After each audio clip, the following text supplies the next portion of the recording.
82லிருந்து நான் பார்த்துட்டு இருக்கேன். இது நிறைய பேருக்கு தெரியும். கூட இருந்த நிறைய பேர் இது எமோஷன் ஆகுற ஒரு படத்தை பார்த்தாலே ஒரு பேம்பு சேர்ல உட்காந்துட்டு ஒரு மூங்கில் சேர்ல உட்காந்து ஷேவ் பண்ணிட்டு இருப்பார். 82, 83, 84 திரைப்பட கல்லூரி மாணவனை மாறின உடனே திரைப்பட கல்லூரியில் படிக்கிறார் இவர் அப்படின்னு சொல்லிட்டு என்னை பார்க்க நடிகர் ராஜ்குமாரோட மகன் வருவார், சிவராஜ்குமார். அவரை பார்க்கறதுக்கு இவர் வெயிட் பண்ணுவார். அப்போ வந்து சிவராஜ்குமாரை இவருக்கு அறிமுகம் பண்ணி வச்சதே நான் தான். இந்த மாதிரி நாங்கள் ஒன்றா படிக்கிறோம் அப்படின்னு சொல்லிட்டு. திரைப்பட கல்லூரினா என்னன்னு எப்படி இருக்கு, திரைப்பட கல்லூரின்னு ஒன்று இருக்குன்னு தெரிஞ்சுக்கிட்டதே அவர் என் மூலமாக தான். ஸோ அதுக்கப்புறம் திரு ஆபாவானந்த் வந்தார். திரைப்பட கல்லூரி மாணவர் திரு உதயகுமார் பேசினார் இல்லையா, திரு இளவரசன் ஆகட்டும். அப்புறம் அவர் திரைப்பட கல்லூரி மாணவருக்கே வானத்தை போல திரைப்பட கல்லூரி மாணவர்கள் திறமைசாலிகள் ஒதுக்கப்பட வேண்டியவர்கள் இல்லாமல் சேர்த்து கொண்டு பணியாற்றிய ஒரே நடிகர் என்று சொன்னால் அன்றைக்கு என் அண்ணன் மறைஞ்சிட்டாரு. பட் இருந்தாலும் அவர் நம்ம விட்டு மறைய மாட்டார்.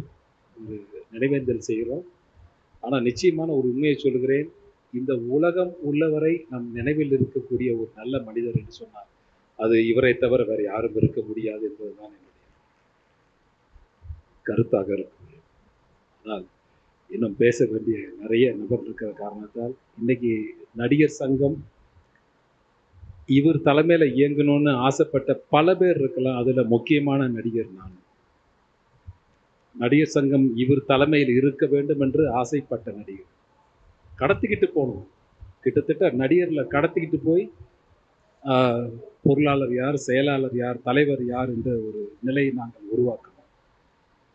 ஆனால் இன்னை வரைக்கும் நான் வந்து நடிகர் சங்கத்தில் எந்த பொறுப்பும் எடுத்து கிடையாது. இது என் சங்கம் என்கிற காரணத்தால் நான் உரிமையோடு சொல்கிறேன். நீங்கள் இருக்கணும்னு இந்த சங்கத்துக்குன்னு விரும்பாம தான் வந்தார்.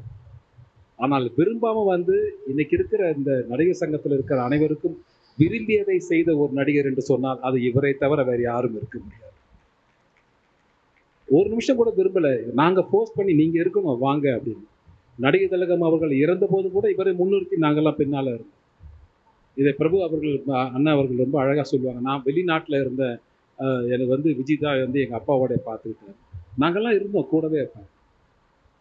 இப்படி ஒரு முறை அல்ல, ஒரு விஷயம் இல்லை, கிட்டத்தட்ட நடிப்புக்கு அப்பாற்பட்டு எத்தனை படங்கள் என்று எனக்கு தெரியாது. எண்ணில் அடங்காத படங்களை இவரோடு நான் நடித்திருக்கிறேன், இவரோடு பழகி இருக்கிறேன், இவரோடு அன்போடு பழகி இருக்கிறேன். என்ன சொல்றது, நிறைய நிறைய பேசலான்னு உங்களை பற்றி நிறைய இருக்கு. மதுரை கூட்டு போனால் என்னை என்ன செய்ய, மதுரை கூட்டு போய் எப்படிலாம் இருப்பார், மதுரையில் அவர் கூட இருந்த இப்ராஹிம் ராவத்தர் ஆகட்டும், அல்லது அந்த அந்த எம்எல்ஏ பண்ண அந்த அந்த சுந்தரராஜன் ஆகட்டும், ரவி ஆகட்டும், இவரெல்லாம் எப்படி உறுதுணையாக இருந்தாலும், ரஹமத்துல்லா ஆகட்டும், அப்போ மணின்னு ஒருத்தர் இருந்தார் அவராகட்டும், இப்போ அம்மா கணேசன் சிவா இருந்தார் அவராகட்டும். நான் வெளிப்படம் போயிட்டு இங்கே உள்ளே வந்துடுவேன், வெளிப்படம் நடிச்சுட்டு உள்ளே வந்துடுவேன். என்னை விடாமல் பார்த்து கொண்டால் எனக்கு அவர்கிட்ட கட்டளை, மீண்டும் நீங்கள் வில்லனாக நடித்தால் என்னோடு நடிக்க வேண்டும் ஆனந்தராஜ் என்று சொன்னார். அதுதான் மீண்டும் வில்லனாகன்னு போட்ட விஜயோட அப்பா டைரக்ட் பண்ண படம் ராஜதுரைன்னு ஒரு படம்.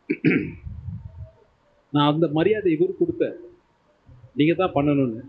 அதுக்கு இவர் எனக்கு என்ன பண்ணாரு தெரியுமா, எந்த கதாநாயகனும் செய்ய மனம் வருமா என்று எனக்கு தெரியாது. இப்போது எனக்கு அந்த படத்துல இங்கதான் அந்த மண்டபம் பின்னாடி தான் இருக்கு, பாத பூஜை பண்ற மாதிரி ஒரு சீன் எடுத்தாரு எஸ்ஏசி அவர்.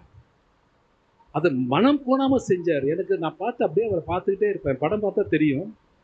பாத பூஜை பண்றதை ஃபுல்லா எடுத்தார் டைரக்டர். பாத பூஜை எப்படி பண்ணணும், தண்ணி ஊற்றி காலை கழுவி பொட்டு வச்சு எல்லாம் பண்றது, என் பண்றதை இன்னொரு விஜயகாந்த் நின்று பார்க்கணுன்ற மாதிரி எடுத்தாரு. எனக்கு ஷாக்காக தான் இருந்தது. நான் வில்லன் பண்றேன், நல்லா இருக்கான, பட் ஒரு நடிகர் இவ்வளவு இறங்கி பண்ண முடியுமா? ஒரு படம் பார்த்துட்டு வெளியே வந்த உடனே இந்த படம் பார்த்துட்டு இந்த படத்துல என் கேரக்டர் நல்லா இருந்ததுன்னா, எங்க ஆனந்தராஜ், ஆனந்தராஜ் நீ தான் படத்துல நம்பர் 1 அப்படின்னு இதை சொல்லுகிற பண்பு இருக்கிறதே இதுதான். இன்னைக்கு இவரை பார்த்து நம்ம நிறைய விஷயம் கற்றுக்குவோம். ஆனால் இன்றைக்கு இருக்கிற கதாநாயகர்கள் இன்னும் கற்றுக்கொள்ள வேண்டிய பண்புகள் இவரிடம் நிறைய இருக்கிறது என்ற அன்போடு தெரிவித்துக் கொண்டு, இந்த நல்ல நேரம் என்று இதை நாம் சொல்லுவதற்கு மனம் சங்கடப்பட்டாலும் நாம் இவருக்காக ஒன்று கூடியிருக்கிறோம் என்பதை பெருமைதான் என்று சொல்லி இவருக்கு அஞ்சலி செலுத்துகிற இந்த நாளை பெருமையான நாளாக, ஒரு நாள் அல்ல, ஒரு ஆண்டு அல்ல, ஆயுள் முழுக்க நாம் இருக்கிற வரை இவரும் நம்மோடு இருப்பார் என்று கூறி விடைபெறுகிறேன். நன்றி, வணக்கம். அதாவது முந்தையெல்லாம் நம்ம எல்லாரையுமே நண்பர்கள் அப்படின்னு நம்ம சொல்லுவோம். ஆனா இன்றைய காலகட்டத்துல யார் கூட நம்ம நெருக்கமா பழகுறோமோ அவங்க ஃப்ரெண்ட்ஸ், அதர்ஸ் ஆர் அக்வைண்டன்சஸ். இந்த மாதிரி பிரிச்சுட்டோம். ஆனா நம்ம கேப்டனை பொறுத்த வரைக்கும் இங்க வந்து பேசுறவங்க அத்தனை